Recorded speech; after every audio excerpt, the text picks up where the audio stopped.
"You will call me Mr. Vale," the Duke of Velmont told his startled secretary in the carriage, "and you will breathe not one word that I am anything more, or I will have your post and your pension both. Is that clear?" And he stepped down at the Harringtons' house party as a plain gentleman of no particular consequence, in a good but unremarkable coat, with his signet ring turned inward against his palm, because Cyprian Velmont had learned, in 35 years of being a duke, that he could trust no one's kindness while they knew his name, and there was one person in the world whose kindness he needed, just once, to see proven true. His brother was the reason. Theodore was 19 and gentle and easily frightened, a stammer, a shyness that left him mute and miserable in company, a tendency to flinch from raised voices, and the world, which had no patience for a duke's brother who was not brilliant and bold, had been cruel to him all his life. Their late father had been cruelest of all. Cyprian had stood guardian over the boy since he was 12, and had grown into a hard, watchful, suspicious man in the doing of it, because he had seen too many fortune hunters and false friends look at the shy boy, and see only the great Velmont name behind him, a name worth marrying into, a brother worth flattering for what the connection might bring. So when the matchmaking mothers of the season pressed their daughters at him, the Duke had conceived a colder test than any of them imagined. He had let it be known that Mr. Vale, a quiet cousin, would bring young Theodore to the Harringtons' country house party for the heir, and he had come to watch. To watch how the unsuspecting ladies, who did not know there was a dukedom in the room, treated a stammering, frightened boy of no apparent importance whatsoever. He expected to learn that their sweetness was a coin spent only where it paid. He expected, if he was honest, to despise them all and go home with his low opinion of the world confirmed. He did not expect Cassandra Fenn. She was a governess, companion rather, to the Harringtons' 2 younger daughters, a gentlewoman of no fortune earning her bread in another family's house, the sort of person the grand guests looked through as though she were a window. The Duke, looking through her himself at first, marked only that she was plainly dressed and quiet and stood at the edges of every room. Then, on the second evening, he saw what she did. Theodore had been cornered in the long gallery by a pair of the visiting young ladies, beautiful, sharp, bored, who had asked him some careless question, and then, when the poor boy's stammer locked his tongue and the silence stretched and his face went scarlet, had glanced at each other and laughed behind their fans and drifted away, leaving him standing wretched and alone with the laughter still hanging in the air. The Duke, watching from across the room, felt the old cold fury rise and started forward, and stopped, because someone had reached his brother first. It was the companion. She did not hurry, and she did not pet him, which would have been worse. She simply came and stood at his side as though she had meant to be there all along, and she said something low, and she did not seem to notice or mind that his answer came out broken and slow. She waited through the stammer with a perfect ease, as though there were all the time in the world, and a halting answer were the most natural thing she had ever heard. And by degrees the Duke watched his brother's scarlet fade, and his shoulders come down from around his ears, and, astonishingly, a small smile break over the boy's face, because Miss Fenn had said something dry and funny, and Theodore had managed to answer it, and she had laughed, not behind a fan, but openly and warmly, at his joke and not at him.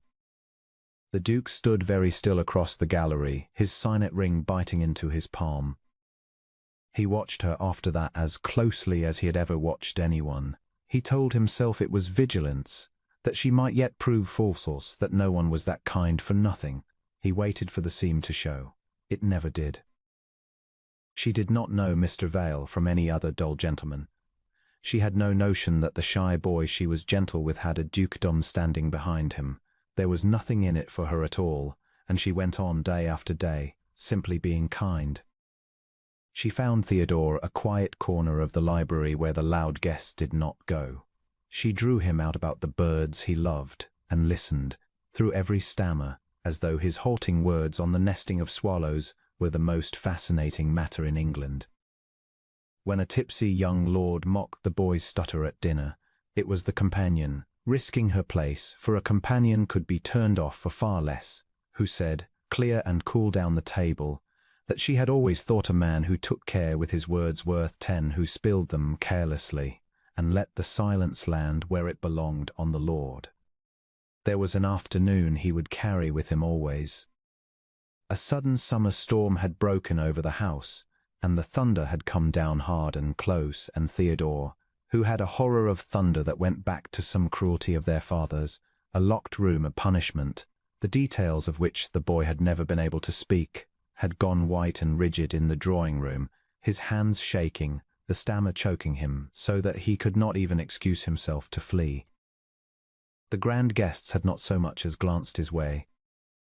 But the Duke, frozen in his disguise across the room, had seen the companion cross to his brother at the first crash thunder, quick and quiet, and take the boy gently by the elbow, and lead him out, not with pity, not with fuss, but as a friend leads a friend who is merely tired of a dull party. He had followed unseen, and found them in a small side room, and heard Miss Fenn talking low and steady through the worst of the storm, not soothing nonsense, but telling Theodore some long, ridiculous story about a parrot her grandfather had owned that swore in 3 languages, until the boy, in spite of everything, in spite of the thunder still rolling overhead, begun to laugh helplessly, his terror dissolved in it. She had got him through the storm not by treating him as broken, but by treating him as a person worth making laugh, and the Duke had stood in the doorway unseen, with his throat tight, and known that he was lost. And the Duke of Velmont, who had come to that house to have his contempt for the world confirmed, found his hard heart turning over in his chest like a key in a long rusted lock. It was not only that she was kind to Theodore, though that alone would have undone him, for nothing on this earth reached Cyprian Velmont like gentleness to his brother. It was that she was kind when there was nothing to be gained by it, kind to a nobody, kind in the small, unwatched moments when she did not know a soul was looking. He, who had spent his life unable to tell true coin from false, watched a poor governess spend her sweetness freely on a boy the world had thrown away, and he understood, with a force that frightened him, that he had found the one genuine thing he had despaired of ever finding. There was a particular evening in the library that he turned over often afterward. They had fallen to talking, Mr. Vale and the companion, 2 people of no consequence, easy together in the lamplight while the grand party made its noise in the rooms beyond, and she had spoken, more freely than she perhaps meant to, of her own life. She had been gently born, she told him, and well educated, until her father's death had left her with nothing but her education and her good name, and she had gone out to earn her bread teaching other women's children and minding other women's houses. She did not complain of it. She said only, with a small wry honesty that went straight through him, that the hardest part of being a poor gentlewoman was not the work nor the want, but the invisibility, the way the great people looked through you as through a pane of glass, the way you learned to expect nothing for yourself, and to find your small joys in the happiness of those you served.